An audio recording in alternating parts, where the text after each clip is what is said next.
Ang Bataan Death March ay isa sa pinakamalupit at pinakamalungkot na pangyayari sa kasaysayan ng Pilipinas noong panahon ng ikalawang digmaang pandaigdig.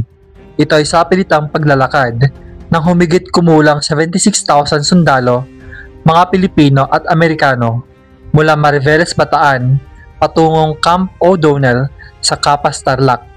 Tinatayang mga 10,000 ang namatay dahil sa gutom, uhaw, init, sakit at karahasan mula sa mga sundalong Hapones. Noong December 8, 1941, sinalakay ng Japan ang Pilipinas isang araw matapos ang Pearl Harbor. Pabilis na bumagsak ang depensa ng bansa at napilitang umatras ang mga pwersa nina General Douglas MacArthur at General Jonathan Wainwright sa Bataan. Sa loob ng 3 buwan, nagtiis ang mga sundalo sa kakulangan ng pagkain, gamot at bala habang hinaharang ang pagsulong ng Hapones.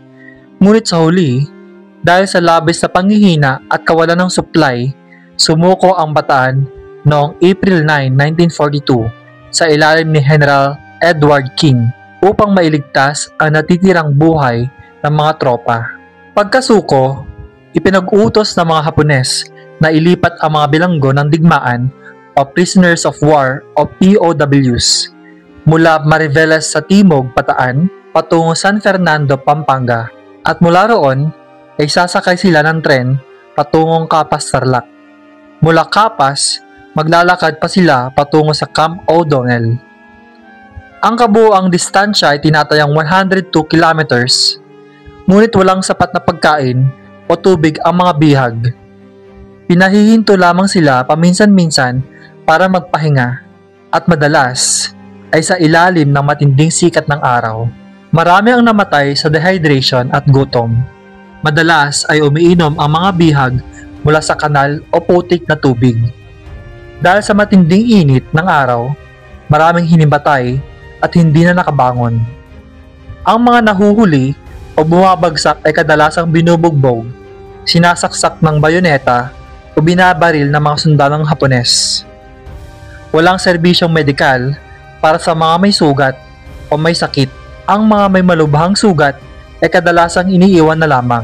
Sa tinatayang 76,000 bihag, mga 64,000 Pilipino at 12,000 na mga Amerikano, humigit kumulang 10,000 ang namatay sa marcha pa lamang. Karamihan ay Pilipino. Mas marami pa ang namatay kalaunan sa Camp O'Donnell dahil sa sakit at gutom.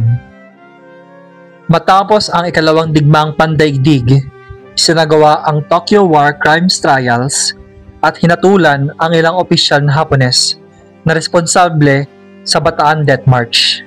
Ilan sa kanila ay pinarusahan ng kamatayan habang ang iba ay hinatulan ng pagkakabilanggo. Maraming salamat po sa panonood. Huwag kalilimutang i-like ang video at mag-subscribe sa ating YouTube channel. Thank you!